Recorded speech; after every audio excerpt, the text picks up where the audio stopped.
오늘 성경 말씀 요한복음 19장 7절 8절 말씀입니다.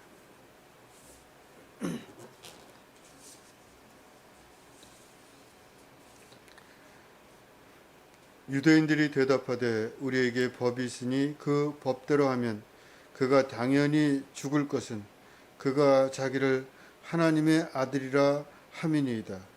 빌라도가 이 말을 듣고 더욱 두려워하여 오늘은 서원복 목사님 특송 읽겠습니다. 특송의 김혜진 목사님 빌라도의 죽음 두려움이라는 제목으로 말씀 전해주시겠습니다.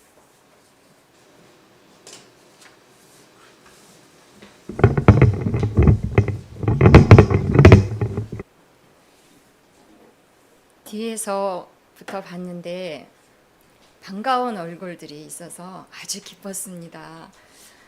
어른들만 왔으면 박수 안 하려고 그랬는데 이렇게 소중한 귀한 두 아이가 와서 박수를 꼭 쳐야만 될 것 같습니다. 환영이 박수 한번 할까요?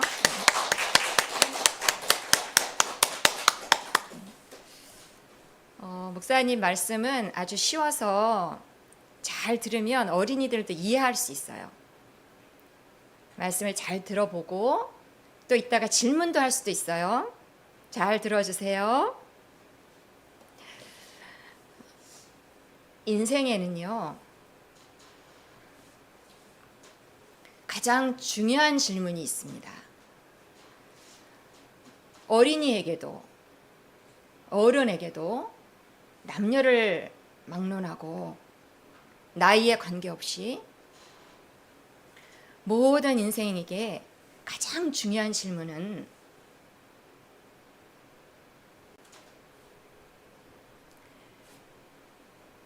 너는 나를 누구라고 하느냐?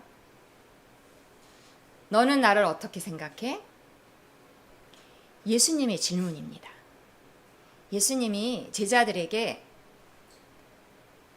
너희는 나를 누구라고 하느냐? 이렇게 물으셨죠.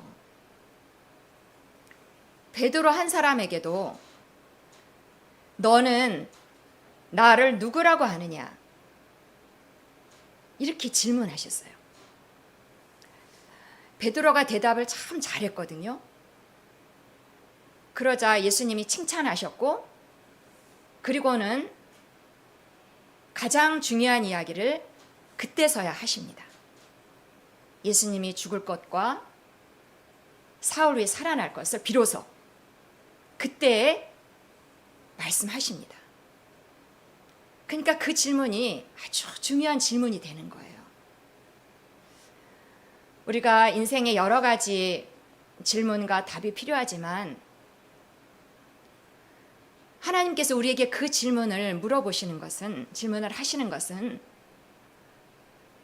너 제대로 해 이렇게 책망하기 위해서가 아니고 가장 중요하기 때문에, 거기서부터 인생의 모든 문제가 풀리기 때문에 그 질문을 놓치지 않도록 중요하게 말씀하시는 것입니다. 너는 예수를 어떻게 생각하니? 우리 생각이 중요하잖아요. 그 생각을 점검하시는 거예요. 우리더러 알아보라는, 살펴보라는 것입니다. 오늘 이 질문을 염두에 두시고 나는 예수님을 어떻게 생각하고 있나? 이렇게 내 자신을 한번 들여다보시고 정직하게 살펴보면서 오늘 말씀을 함께 나누었으면 좋겠습니다. 오늘 본문은 요한복음 19장이에요. 요한복음 19장에서는 예수님이 죽어요. 예수님이 어디에서 죽었을까요? 라윤이에요? 라윤이. 예수님 어디에서 죽었어요? 목사님 질문한다고 그랬는데 대답 한번 해봐요. 알고 있을 거예요. 예수님 십자가에서 못 박혀 죽습니다. 요한복음 19장의 배경은 그거예요. 신문을 받고 고통을 당하시고 십자가에 결국 죽습니다. 이게 요한복음 19장의 배경이에요. 그런데 우리가 19장을 살펴보면서 그 질문을 또 우리가 알아볼 거예요. 4사람 정도를 이야기해 드릴 것입니다. 등장인물 4사람을 통해서 아까 그 질문 똑같이 우리가 한번 2000년 전에도 똑같아요. 그때도 사람들이 있었고 사람들 인생을 살아갔는데 똑같아요. 2000년 전에 예수님이 이 땅의 현장에 있으셨을 때 사람들은 예수님을 어떻게 생각했을까? 우리가 들여다보는 것입니다. 첫 번째 인물은 바로 이 사람입니다.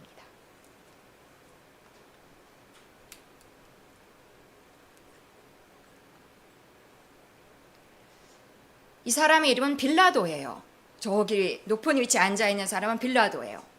당시는 로마의 시대예요. 온통 세상이 로마라는 한 나라가 많은 나라를 정복하고 로마 제국을 이룹니다. 예수님이 있던 그 당시에도 2000년 전에도 로마가 온 세상을 제패하고 정복하는 나라마다 식민지로 삼고 그 나라를 잘 다스려서 로마의 평화가 깨지지 않도록 총독들을 나라에 보냅니다. 저 빌라도도 총독이에요. 예수님이 있었던 그 이스라엘에 보내어졌던 총독입니다. 로마는 어마어마하게 큰 나라고 가장 위에는 황제가 있죠. 그 아래가 총독이에요. 총독은 10여 명 있었다고 합니다. 그러니까 저 빌라도는 아주 높은 사람이에요. 그런데 이 빌라도가 아무리 높아도 우리 질문은 하나예요. 이 사람은 예수님을 어떻게 생각했을까? 예수님을 지금 신문하고 있어요.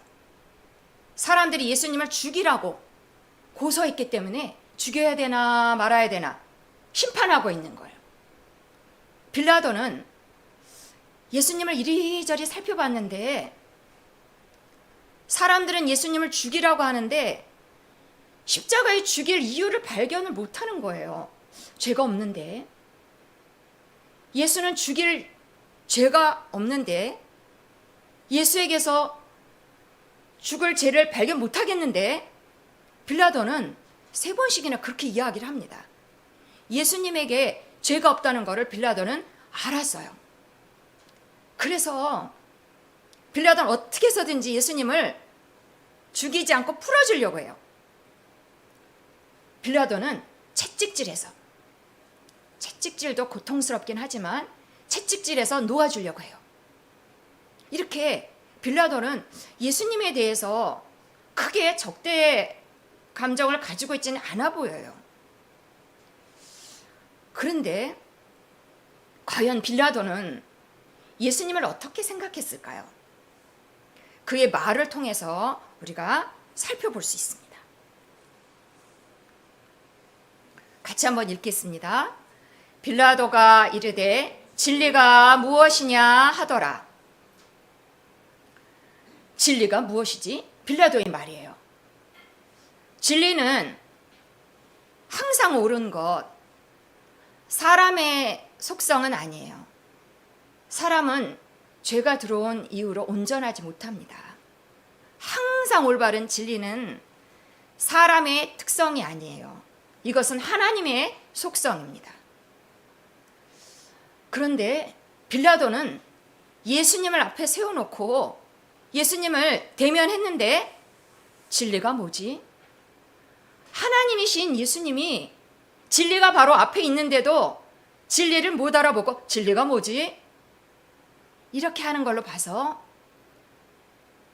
빌라도는 예수님을 알아보지 못합니다. 또 빌라도가 이런 말을, 빌라도의 표현이 이런 말이 있어요. 같이 한번 읽으실까요? 빌라도가 이 말을 듣고 더욱 두려워하여 사람들이 예수님더러 고발하면서 자기가 하나님의 아들이라는 거예요. 감히 신성을 모독해도 유분수지. 자기가 하나님의 아들이라는 거예요. 이 말을 빌라도가 듣고 빌라도가 어떤 마음이 들었을까요? 두려워합니다. 하나님의 아들이라고? 이 앞에 있는 자가 하나님의 아들이라고? 하나님의 아들을 생각하면서, 하나님을 생각하면서 빌라도가 품게 되는 마음은 두려움이에요. 두려운 거예요. 자, 우리가 빌라도에 대해서 한번 살펴보았습니다. 빌라도는 높은 위치에 있는 사람이고, 그런데 이 빌라도가 예수님을 어떻게 생각했는가? 그게 오늘 우리의 초점인데, 빌라도는 예수님을 크게 적대하지는 않았는데 풀어주려고 했고, 근데 예수님을 몰라봤고, 특별히 빌라도의 심중에는, 마음의 중심에는 이 마음이 있었던 것으로 보여집니다. 두려웠어요. 빌라도의 여기 마음 안에는 두려움이 있는 거예요. 무서워요. 사람도 무섭고 하나님도 무섭고, 빌라도 중심에는 이 두려움, 이것이 있었어요. 이런 빌라도는 하나님이 보실 때, 이 빌라도를 하나님이 이렇게 보실 때 하나님이 빌라도를 어떻게 생각하실까요? 하나님의 생각이 중요하잖아요. 하나님의 생각을 예수님 말씀 통해서 우리가 알 수 있습니다. 이 말씀도 함께 읽어보겠습니다. 예수께서 대답하시되 나를 내게 넘겨준 자의 죄는 더 크다 하시니라. 빌라도 총독에게 예수님을 끌고 와서 고소한 사람들이 있어요. 대제사장들이 끌고 왔고요, 유대인들이 예수님을 끌고 왔어요. 이 사람을 죽여달라고 끌고 왔어요. 이 사람들의 죄는 더 크다. 예수님을 이렇게 죽이려고 하고 고발한 자들의 죄는 더 크다. 근데 너도 죄가 있어, 이 소리잖아요. 그들의 죄가 더 크니 빌라도 너도 죄가 있는 거야. 예수님의 말씀을 통해서 우리는 하나님의 생각을 정확하게 읽을 수 있어야 되겠습니다. 하나님을 향해서, 사람을 향해서, 예수님을 향해서 두려움 있는 자, 두려움 있는 자는 그거는 죄라는 거예요. 괜찮아, 이렇게 말씀 안 하십니다. 마음에 두려움 있는 상태는 죄하고 연결이 되는 것입니다. 하나님은 우리에게 그런 말씀을 들려주실 때 깨달으라고, 그래도 괜찮아, 이게 아니라는 것을 알려주시려는 사랑의 의도가 있는 것입니다. 무엇이 죄냐? 예수님을 알아보지 못하는 거예요. 근데 그것을 하나님은 죄, 이렇게 말씀을 하시는 것입니다. 예수님은 채찍을 맞아서 온통 몸이 상하셨고 십자가 언도를 합니다. 빌라도가 죽이라고 내줍니다. 처절한 십자가 예수님 못 박혔고 높이 매달려져 있습니다. 예수님 십자가에 죽어가는 모습을 보면서 예수를 죽여달라고 했던 사람들은 만족했을 거예요. 그런데 그 예수님의 모습을 보고 우는 자들이 있었습니다. 가장 고통스럽게 우는 자가 누구였겠습니까? 바로 이 사람입니다. 예수님을 낳았던 마리아, 예수님 육신의 어머니 마리아가 그 자리에 있었고, 예수님이 십자가에 처절하게 달려있는 모습을 보고 가장 크게 고통했을 것입니다. 마리아는 자기가 처음 들었던 말을 생각했을 거예요. 칼이 네 마음을 찌르는 것과 같을 것이다.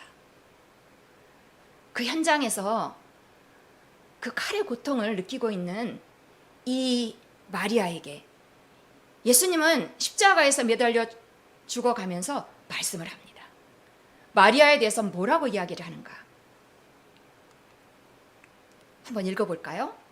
예수께서 자기 어머니와 사랑하시는 제자가 곁에 서 있는 것을 보시고 자기 어머니께 말씀하시되 여자여 보소서 아들이니이다. 예수님은 십자가에 매달려서 몇 마디의 말씀 많이 안 하세요.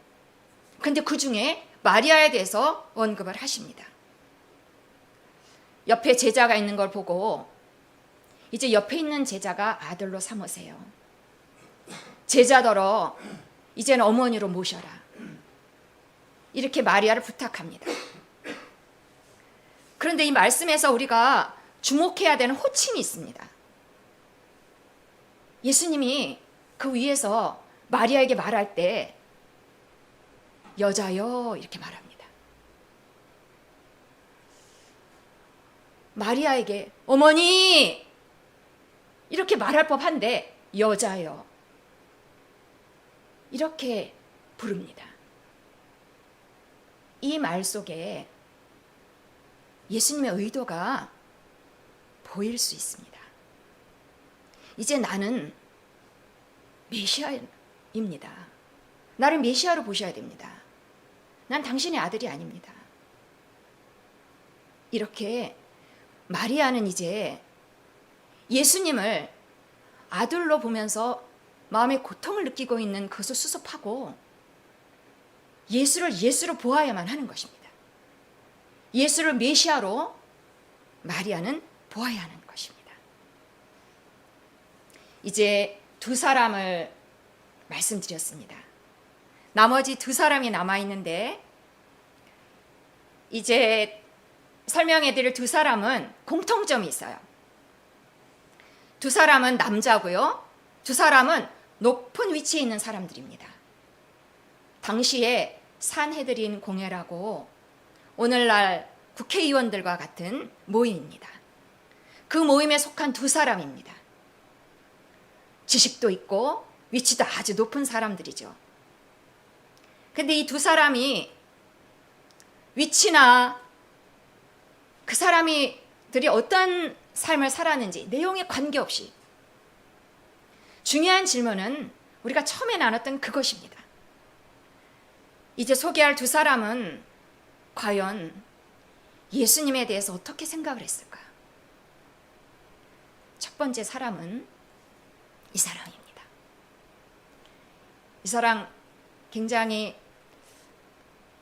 많이 배운 것 같고 고상해 보이죠? 이 사람의 이름은 아리마대 요셉입니다.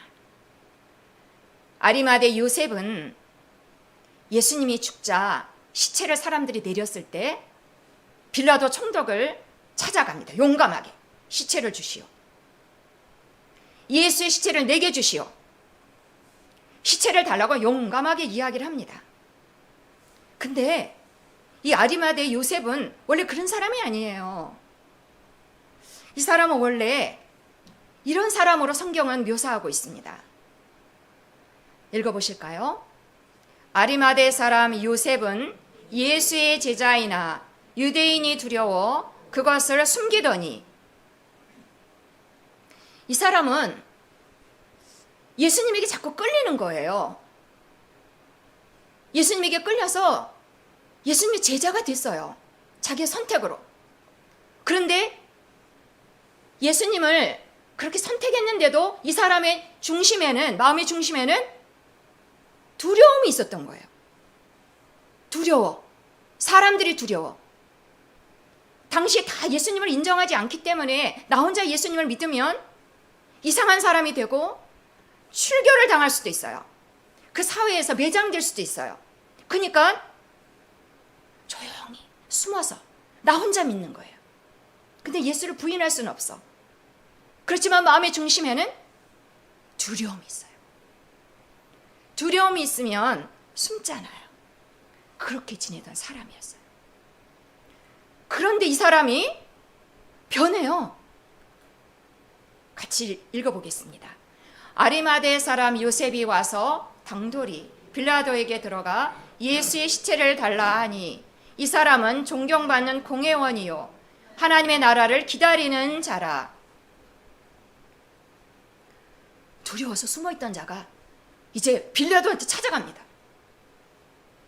저 표현이 너무나 적합해 보이지 않아요? 당돌이, 용감하게, 담대하게 주시오.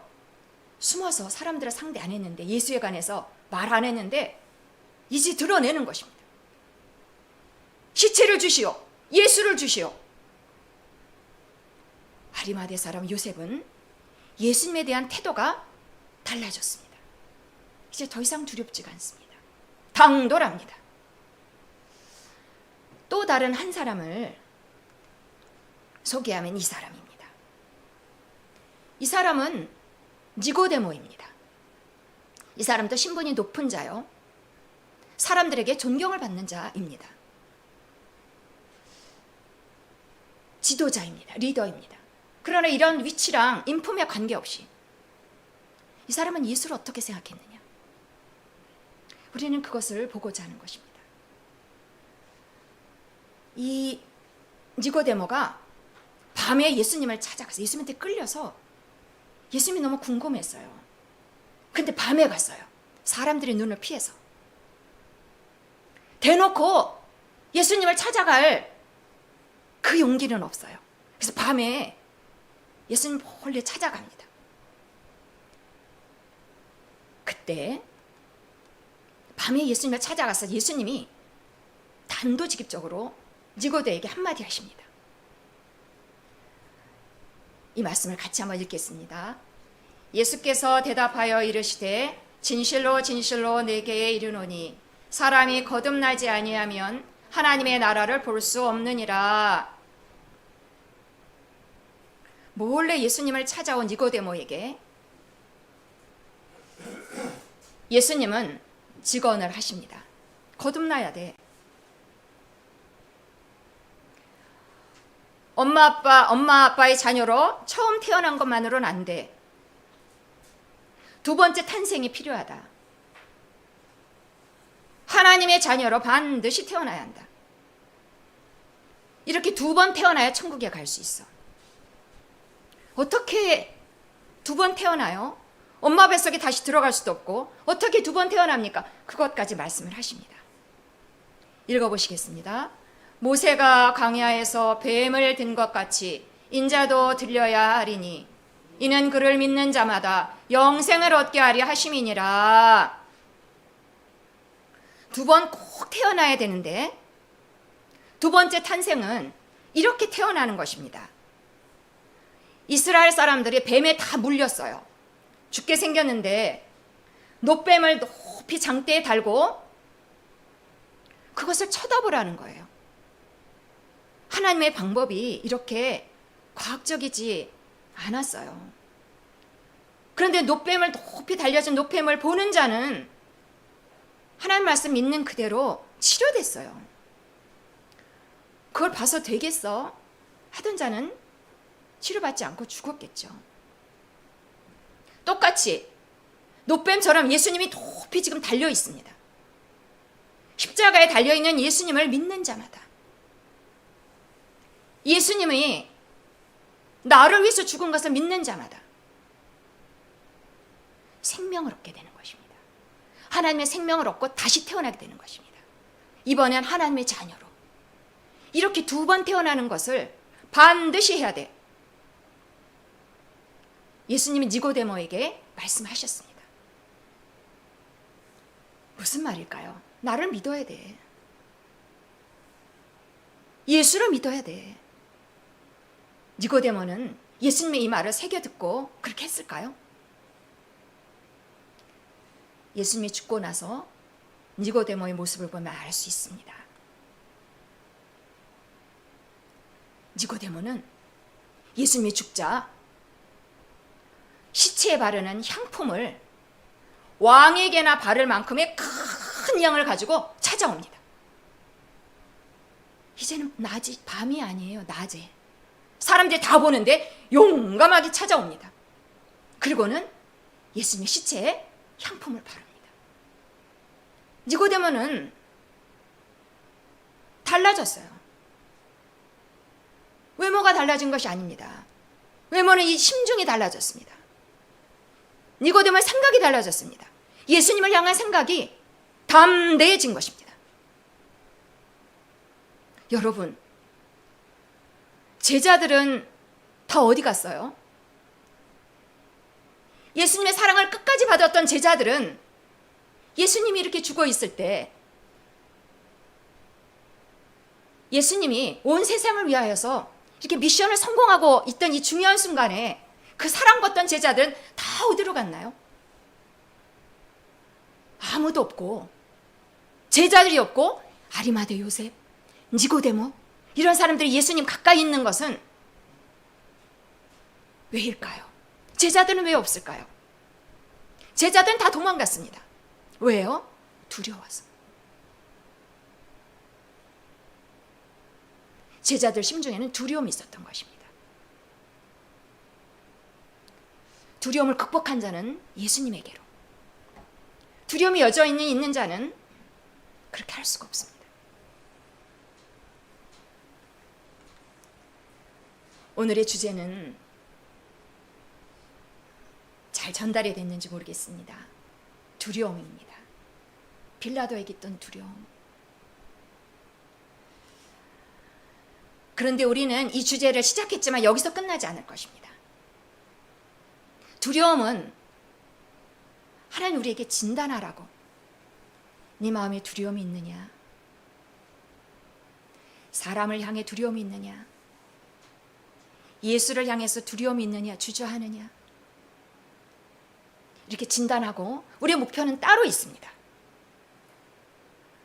하나님은 우리에게 진단 후에 그 다음의 것을 중요하게 여기십니다. 이제 우리의 목표는 다른 것입니다. 이것이 아닙니다. 두려움은 우리의 주소가 아니라는 것을 말씀 주시는 것입니다. 이거 읽을 수 있을까요? 이거 영어 나왔네? 이거 읽을 수 있을까요? 이거 어떻게 읽어요? Fear. 이 발음이 보통이 아니네요. 야, 여러분 들으셨죠? 야, 이거 무슨 뜻인지도 말해줄 수 있어요?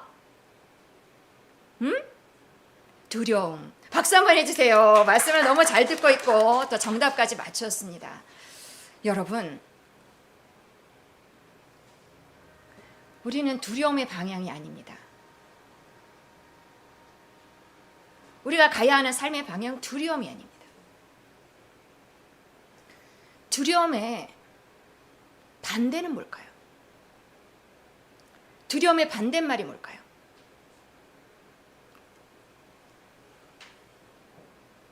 두려움의 반대말은 맞힐 수 있을까요? opposite word가 뭐예요? fear? brave. 용감한 거. 그것도 맞고요.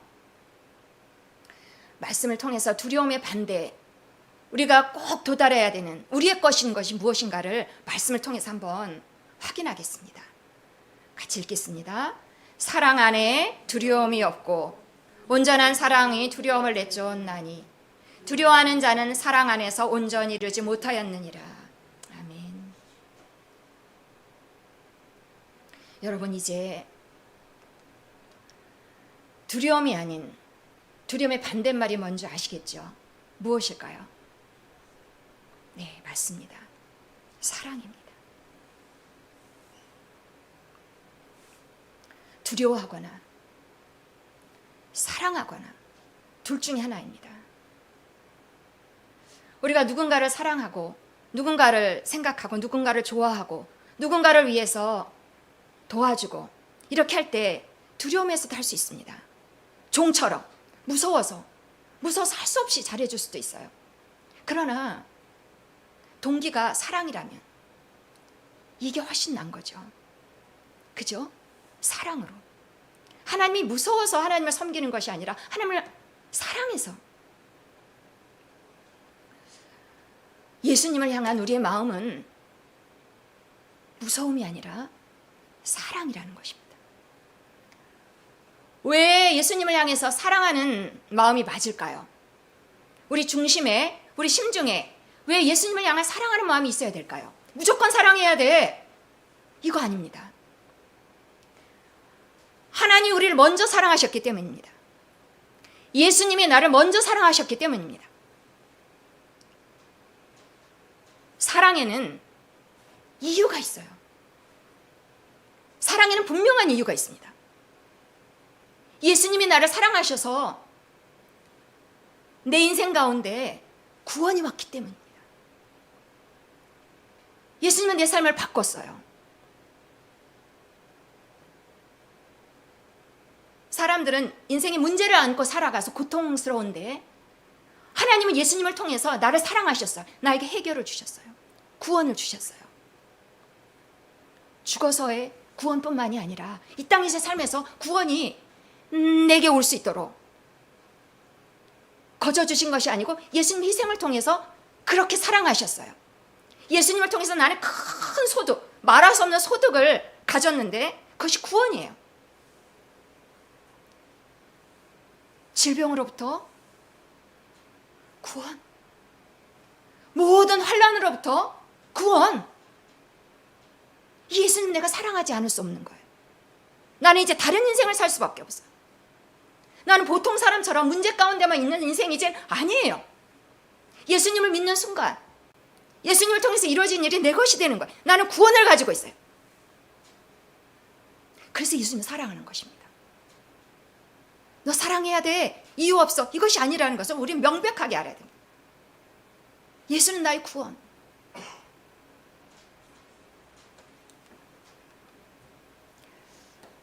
저 사람이 누군가 하면요, 처음에 등장했던 빌라도입니다. 빌라도 총독은 예수를 십자가에 못 박게 하고 그 다음에 저걸 들고 나왔어요. 예수님이 십자가 위에 저 팻말을 다루려고 자세히 보니 세 개의 언어로 적혀 있습니다. 히브리어, 그 이스라엘 사람들의 언어인 히브리어가 적혀져 있고요. 또 당시는 로마의 세상이잖아요. 로마어로 적혀져 있고, 또 당시에 영어와 같이 통용되었던 헬라어로 세 개의 언어로 묘사되어 있습니다. 써 있습니다. 내용은 하나예요. 그러나 표기는 세 개로 되어 있습니다. 어느 나라 사람이 와도 다 볼 수 있도록 빌라도가 그것을 직접 썼는지 쓰게 했는지 가지고 들고 나와서 그것을 십자가, 예수님이 달려있는 그 십자가 위에 딱 붙이는 것입니다. 빌라도는 알고 썼는지 모르고 썼을 것 같아요. 그런데 이 말은 내용이 이것입니다. 같이 한번 읽어보실까요? 나사렛 예수 유대인의 왕. 여기 매달려 있는 자는 나사렛 예수다. 나사렛 출신의 예수다. 이는 유대인의 왕이다. 이렇게 만민이 알 수 있도록, 어느 나라 말을 사용하든지 다 알 수 있도록 이것을 공중에 매달아 놨습니다. 빌라도는 모르고 썼을 수 있지만 이 팻말은 하나님의 뜻이 정확하게 써 있는 것입니다. 나사렛 예수는 우리가 쉽게 이해할 수 있겠는데, 유대인의 왕, 이것은 숨은 의미가 있습니다. 유대인의 왕은 단지 그 이스라엘 사람들의 왕을 얘기하는 것이 아닙니다. 말씀을 통해서 한번 살펴보겠습니다. 같이 읽으시죠. 내가 만일 유대인의 왕이면 내가 너를 구원하라 하더라. 유대인의 왕이라는 것은 구원자라는 것입니다. 단순히 유대인의 왕 이름만 가지고 있는 것이 아닙니다. 구원하는 능력 있는 자입니다. 나사렛 예수 구원자라는 것입니다. 또 이 말씀도 같이 읽겠습니다. 내가 그리스도가 아니냐 너와 우리를 구원하라 하되, 예수님과 같이 옆에서 십자가에 매달려 있는 사람이 한 말입니다. 너가 그리스도가 아니냐? 유대인의 왕이라는 표현은 그리스도라는 뜻입니다. 하나님이 보내신 바로 그 메시아, 하나님이 온 세상의 구주로 보낸 바로 그 메시아, 너가 그 메시아가 아니냐? 그러면 우리를 구원하라. 그 팻말을 통해서 우리는 그 이해를 할 수 있습니다. 나사렛 예수 유대인의 왕, 단순히 유대인의 왕이 아닙니다. 그리스도라는 것입니다. 이것을 빌라도가 알지 못한 채 그냥 탁 올려놨는데 하나님의 뜻이 선명하게 그대로 나와 있는 것입니다. 예수는 누구입니까? 이 말씀에는 아주 정확하게 표현이 되어 있습니다. 읽어보시겠습니다. 이스라엘 왕 그리스도가 지금 십자가에서 내려와 우리가 보고 믿게 할지어다. 이스라엘 왕, 유대인의 왕은 그리스도라는 것입니다. 이렇게 처절하게 죽어 있는 이 예수님은 인생이 주신 그리스도라는 것입니다. 결국 빌라도를 통해서 예수님이 죽음 십자가 위에 얹혀진 이 팻말은 나사렛 예수, 그 땅에 예수로 와서 죽은 이가 그리스도라는 것입니다. 유대인의 그리스도요, 지금 우리의 그리스도요, 온 세상의 구세주라는 것입니다.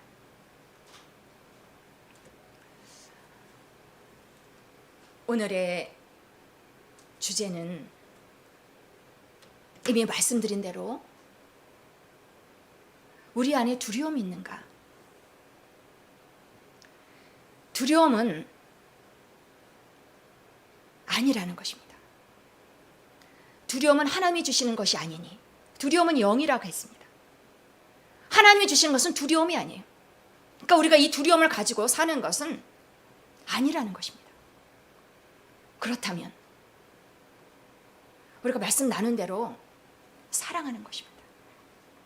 벌벌 떨면서 무서워서 예배드리러 나오고 무서워서 기도하고, 이게 아닌 것입니다. 사랑. 누구를 사랑하는 것입니까? 예수를 그리스도로 사랑하는 것입니다. 나에게 구세주가 있음을 명확하게 알고 내 삶 가운데 질병 가운데서 두려워하지 않는 것입니다. 나는 질병이 아니라 치유가 내 것입니다. 질병으로부터의 구원, 모든 인생의 문제로부터의 구원, 이것을 주신 예수 그리스도를 내가 알고 사랑할 수밖에 없는 것입니다. 여러분, 두려움이 아니라 온전한 사랑이 내 안에 장착되도록 어떻게 하면 될까요? 생각을 바꾸시면 됩니다. 당장. 그리고 매일매일. 나는 두려움이 없구나. 나는 두려움인 것 같은데, 생각을 바꾸시면 됩니다. 하나님 말씀을 들으셨으니 사랑이구나. 내가 얼마나 많은 사랑을 가지고 있는지 노력하지 마시고 사랑이구나. 바꾸시는 것입니다. 내 인생의 중심의 이 생각을 사랑으로 바꾸시는 것입니다. 예수를 사랑하는 것입니다. 예수가 내게 주신 구원을 붙잡고 당돌하게. 이런 기도는 좀 맞을까요? 하나님, 저를 도와주세요. 하나님, 저를 고쳐주세요. 이렇게 기도할 수도 있습니다. 그러나 당돌하게, 담대하게. 예수님 감사합니다. 모든 환난으로부터 나를 건지신 구원을 가지고 기도하는 것입니다. 그럴 때 다른 인생을 살 수 있습니다. 당돌하시기 바랍니다. 내가 뭐 어떠해서가 아니라 사랑, 예수 그리스도를 사랑함으로 당돌한 인생을 살 수 있는 것입니다. 저와 여러분에게 예수님에 대한 사랑이 넘치고 날마다의 삶에서 확인되고 당돌한 삶이 우리의 삶의 내용이 되기를 간절히 바랍니다. 기도하시겠습니다.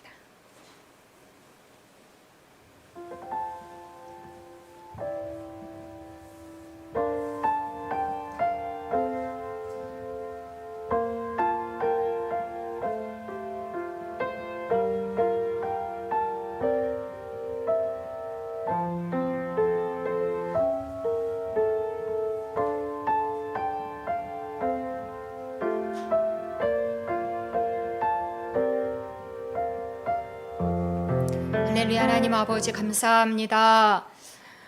하나님, 우리 가운데 예수 그리스도를 보내시고 그 예수님을 향해서 우리에게 질문하실 때 너는 나를 누구라고 하느냐, 이 질문에 대한 대답을 하길 원합니다. 예수는 그리스도요, 살아계신 하나님의 아들이니이다. 예수를 나의 구세주로, 내게 보내신 구세주로